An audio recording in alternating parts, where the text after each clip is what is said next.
Hello, everyone, and welcome to the SnapRetail Accelerator. Today, we are focused on avoiding spam traps or avoiding the spam folder, excuse me. Uh, we want to figure out the best ways for us to be emailing our customers and having our emails reach their inbox as opposed to their spam folder or their promotion folder, which is better than the spam folder, but let's be honest, it's still not as good as the inbox. So today I thought we would talk about a few things. First of all, we would talk about the top 3 things that you can do to avoid the spam folder to end up in your customers' inboxes. And then maybe some final thoughts. And I thought I'd make room for a few questions if there were any questions out there pending.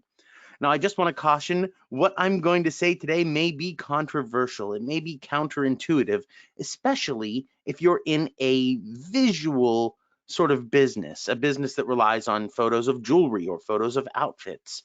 This might be a little controversial. I myself, when I'm not here at SnapRetail, run a small theater company. We do plays, performing arts, and essentially, we rely on production photos. So this is not only a challenge for you all, it's a challenge for me personally as well. And I just want to pass on the best wisdom from the industry. Now, my second caution is that no email service provider that your customers are using, Gmail or AOL, Yahoo, or anything like that, none of those are going to be publishing their security requirements. And what I mean by that is they're not going to tell you specifically what to do to avoid being put into a spam folder. If they release that information, then scammers and spammers could use that to their advantage and game the system. So all of the information that we have here comes from a lot of testing, a lot of collaborative work within the industry. I'm pulling a few things from my master's degree, which I recently finished, and a few things like that just a combination of knowledge and testing have given us sort of good guideposts. And these are even coming from our email sending provider, the people who send the emails that you schedule through us, send the people who actually send them out, their best advice for keeping things clean and neat and in the inbox. So those are my sort of welcome and overview warnings and guidelines and sort of expectations for what we'll cover today. Now let's move on to the top 3 reasons your emails go to spam folders. Reason number 1, it's about email hygiene pretty much. You may have received too many unsubscribes or spam reports. You may not have received enough opens or clicks. Now, these are really important metrics. These are really big sort of touchstone or really big indicators of how your emails are performing. So Gmail is going to look at your overall history and your overall open rate. And if your open rate drops too low, they're going to say, oh, well, no one's reading these emails. They must not be relevant. They must be spam. Or if a customer doesn't open your email for a very long period of time, Gmail might learn that. Or if your click rate gets too low, then maybe you don't have anything to offer. Maybe there's no engagement with your email. So we want to keep those numbers high. A good benchmark to shoot for is between 14 and 17% for your open rate. That's retail industry average. So if you're on this webinar and you're outside of the retail industry, I'm sorry, I don't have all of those available, but a good thing to do might be to Google your vertical, your industry email open rate or average email open rate, and it'll give you what you're looking for. But for the general retailer on the phone or on the webinar with us today, then I would say 14 to 17% is what you want to shoot for. Now, in terms of open rates, you could be looking at anywhere between 1 and 5%. I oftentimes see 2 to 3% on my emails. A lot of the customers I work with see 1 to 3%. So, just making sure you have a clear call to action is a great way to bump that open rate. Making sure you have a really good subject line is a really great way to get people to open your emails. And we're going to talk a little bit more about subject lines later. And so these sorts of declines in your totals happen over a long period of time. So it's really good to keep your eye on it and intervene when you can. When you start to see your open rates used to be 20% and now they're 14, maybe now's the time to jump in and start working on that. Because if you start dropping below 7, 6, 5%, you're probably going to end up in a spam folder. So keeping your open rates high, keeping your click rates high, and keeping an eye on it over the long term. It's also important to avoid unsubscribes and spam reports. Now, honestly, you could be looking at 1 to 2% of your list, and churning is what we call it, but unsubscribing or hard bouncing throughout the year. So if your unsubscribes are 1 to 2%, don't panic. That happens. It's normal. If your unsubscribes are 10%, well, then maybe we have an issue. We need to look at how you're collecting your emails. One thing you do not want to do is buy an email list or be emailing customers who haven't given you permission to email them. That gets really dicey. When you are emailing people who haven't given you their consent to be contacted, you're going to see a lot more unsubscribes. You're going to start seeing spam reports, and your overall ratio is going to go up. You're going to have a higher percentage of people unsubscribing as compared to your total list. And when that starts to happen, the email service providers, Gmail, Hotmail, AOL, Yahoo, they all start to notice. Corporate emails, actually, just off the cuff here, not in my notes, I'll just share it. Corporate emails like yourbusiness.com could actually have stricter security. So if you're not getting your own emails, it may be something that you need to have your IT person whitelist for you or something along those lines, because your personal email accounts may have a lot of security in them. And that's something we can't control. We cannot control our customers' security level. So that's another thing that could prevent opens and could prevent clicks. Your customer may not get your email because they have really strict security set up on their email service provider. And that's something that's out of our hands. We just have to do the best we can and sort of control our controllables. One last thing I'll say is it's really important, and I know I mentioned this already, to have an engaging subject line and clear calls to action. So giving them a reason to open, teasing them or giving them something useful, or building value without going over the top. These are ways to get people to open your emails, having a really interesting, engaging subject line. And then making sure your email contains buttons and images to click with clear calls to action. What's going to happen when they click this? What do you want your customer to do, think, or feel when they're reading your email? And how can we put that into action? How can we make them click something? Because the more they click, the better your click rate and the better your deliverability in terms of reaching your customers' inboxes. So the first reason why your emails go to spam folder is sort of customer behavior, what they do, what they don't do, and what their email system shows them, which is out of your hands. So minimizing unsubscribes, minimizing spam reports, beefing up your opens, beefing up your click rates, and just trying to be as engaging and action-oriented as possible. The second reason your emails may go to spam is you're not using good subject line hygiene. Now, what do I mean by this?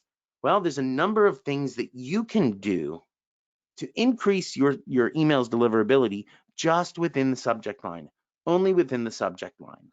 So we want to avoid anything related to money. If you have $3 signs in your subject line, boy, oh boy, you're probably going to the spam folder. If you're saying cash, or if you're pricing or discounts, or don't even try the word free, you're probably going to go to the spam folder. A lot of scammers lately have been putting cash incentives and things like that in their emails. So it seems like the email service providers have become a lot more strict with cash offers or anything dealing with money right in their in the subject line. And percentage off gets a little salesy, and that might not be a good idea too. But you could say open for your savings, open savings inside, open now, something that will incentivize them to open, because this works on two levels. You don't want to talk about money because they're pretty strict with that in terms of the email server or email sending services or email service providers. And two, you don't want to make your whole offer apparent in your subject line, because what incentive do they have to open if you've already told them what the offer is? So number two, avoid anything that is exclusive or urgent. Buy now, offer expires, last day to register. Anything that is super time bound and super urgent is also a hallmark of what spammers are using in their subject lines that the email service providers have identified. Avoid exaggerating. The best, perfect, amazing, wonderful, outstanding, whatever sort of superlative word you want to use. I would avoid that because, again, spammers tend to use these amazing, unbelievable offers. And if you're saying amazing, unbelievable offer, You're dealing with money, and you're dealing with urgency and exclusivity, and you might end up in a spam folder. Um, even using, oh, excuse me, um, even using free is what that should be in my slide that has the typo, excuse me. Even using free, the word free, or a day of the week, like Monday's the last day, or today's the last day, or 3 days left, those sorts of things could cause you to go to a spam folder. Now, there's two other behaviors you want to avoid. You definitely want to avoid using all caps. Even if it's one word in all caps, this tends to be a hallmark of spammers. You'll end up in the spam folder. And then you also want to avoid using excessive punctuation. If you have 36 exclamation points, or if you do ... like an ellipses, these things might seem maybe very excited for the exclamation points, but the ellipses might seem perfectly logical for you trying to get somebody to open your email. And yet that excessive punctuation might get you sent to a spam folder. So subject lines are extremely important. We want to just avoid being salesy. We want to avoid being high pressure. And we want to avoid anything other than capitalizing maybe the first letter of each word, and maybe even avoid punctuation. So that's the second reason why your email might end up in a spam folder, is not having good subject line hygiene. Keep an eye on that. And I actually think that after 3 or 4 emails, because again, these things take time, after 3 or 4 emails, you're actually going to start seeing an improvement in your deliverability, at least in your delivered emails or your opened emails. Now on to number 3. What is the third thing that may cause your email to end up in a spam folder? It would be what's called the text to image ratio. Now, this is where my first warning that what I'm going to say is a little controversial. This is where this comes into play, because a lot of our businesses are visual. We're selling things. My business is selling a production experience. You want to know what the set design and the lights look like when you walk into my theater. We rely on images, and sometimes spammers do as well. I don't know if anybody's gotten emails like this. I certainly have, that is just one big image with all the text in the image. Now, the problem with that is that's probably a spam email. And if I click on that image, it may take me to a website or install something on my computer. I don't want to do that. Now, the problem comes in is because Gmail, AOL, Yahoo, Hotmail, all the email service providers can't really easily scan images for text, not in the volume that would be required to make everybody's email addresses work. They can't scan these images, so they have no idea what's written on these images. And even if your image doesn't have text, they don't even know that it doesn't have text. So they don't know that they can't scan it for text. They just treat all images as dangerous. What they can scan is the actual text in your email, all those beautiful paragraphs you've written, or product descriptions, or even your store hours and location, which, believe it or not, helps give your email legitimacy, and they look highly on that. So most of the text they can scan, the images they can't. So your text image ratio needs to be heavily weighted towards text. Now, I've seen reports that say you'll be fine with 40% images, 60% text.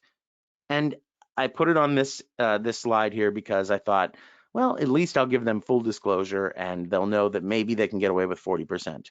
If you want my opinion, again, I know I mentioned that I recently graduated with my master's.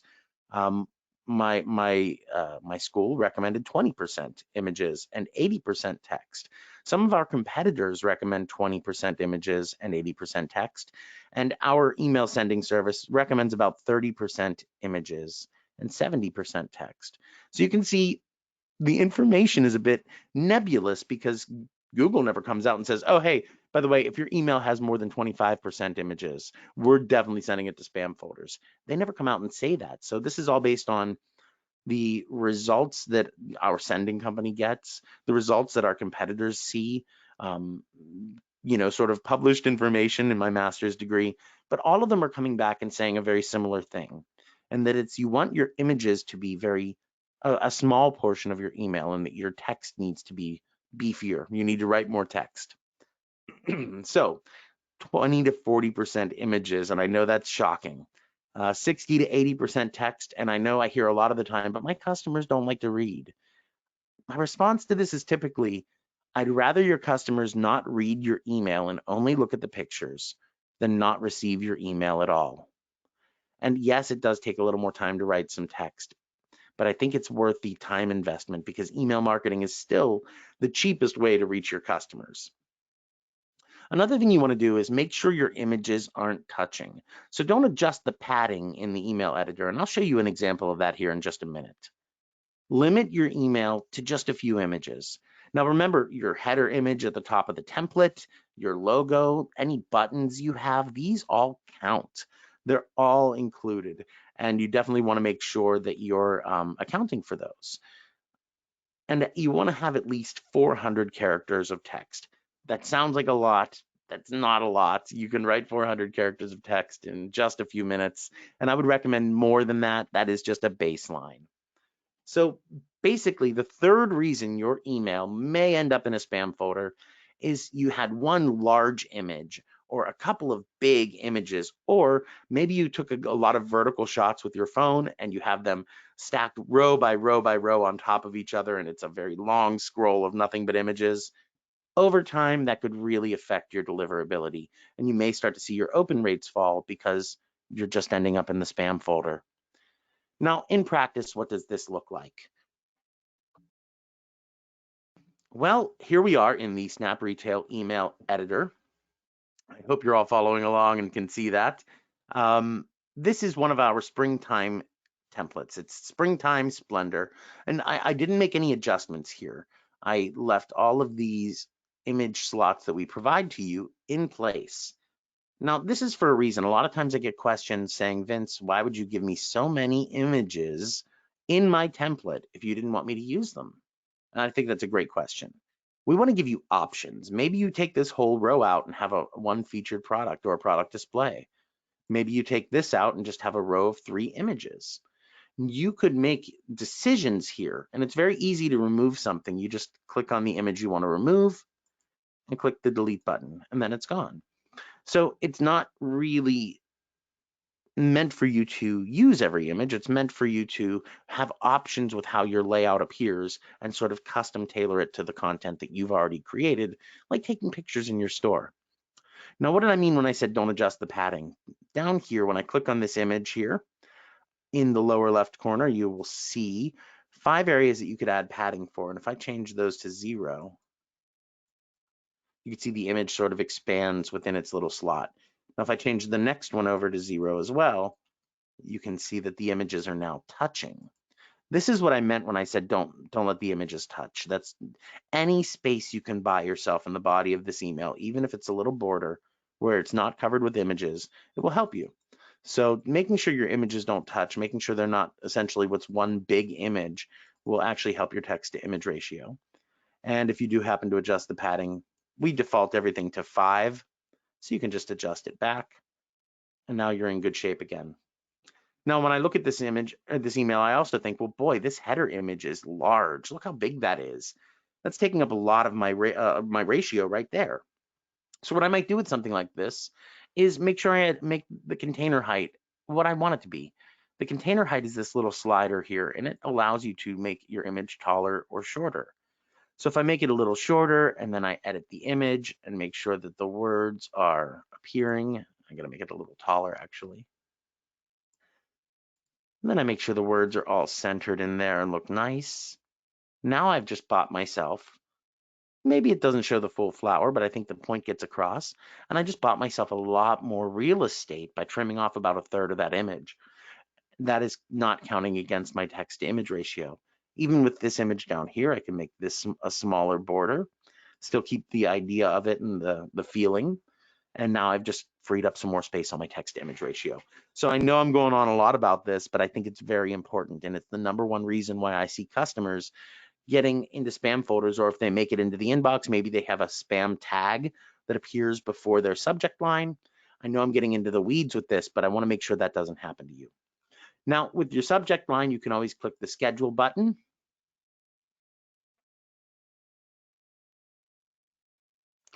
And I apologize, it's saving for a little bit of time here. And then you can put your subject line in. I have a whole bunch of stuff in here.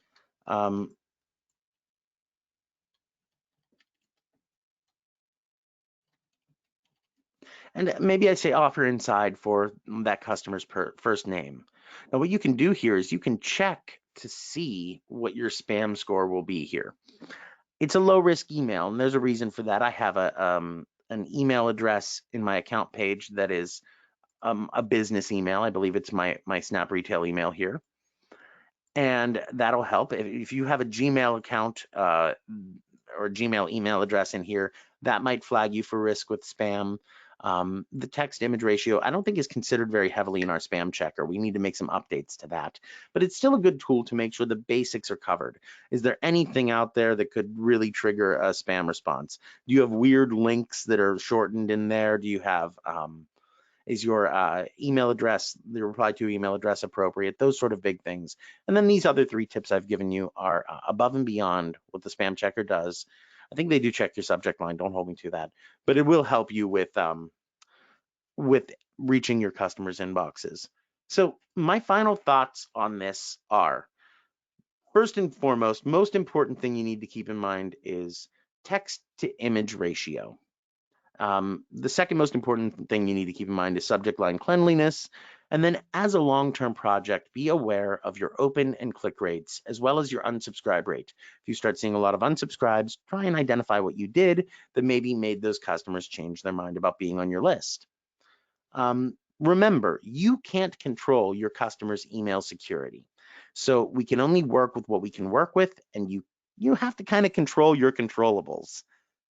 Remember, you have to test and keep testing. Test different subject lines, test different style subject lines, test different calls to action. Do people respond to a product widget? Do they respond to a button alone? Do they respond to an image with a link in it? Test different things to get people to click. Never, never, never buy an email list. Only add customers who want to hear from you. They're actually more likely to buy, which is the point of email marketing. They're more likely to be loyal to your business, so they won't unsubscribe or they won't report you as spam. And they're just generally more engaged, opening more emails, clicking on more things. And again, lastly, images can hold you back from reaching your customer's inbox. Use images in a row, put 3 in a row. Only use a few images, and always remember your logo, your buttons, and your header images count as images as well. All right, I know we went on a little long today. We've saved about 8 minutes for questions. If anybody has a question, you can put them right in the chat if you like. And I'm happy to give you any sort of feedback or any sort of direction, guidance, my opinion, as it were, on any questions you might have.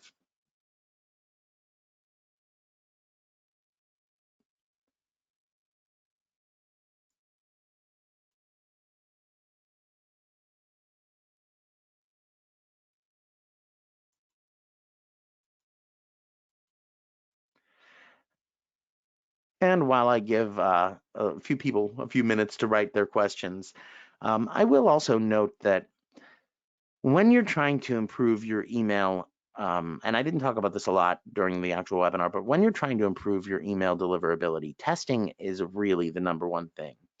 If you find that you're seeing no progress with open rates, and you've been working for 2 or 3 or 4 emails on better subject lines, on more engaging content, on better text to image, if you still find that you're not seeing any progress after 3 or 4 emails, reach out to service@snapretail.com and we can take a look at your IP address. This is one other thing that could affect your sending. An IP address is sort of let's call it like the GPS coordinates on the internet. Like, where is this machine? What machine is it that's actually sending out your emails?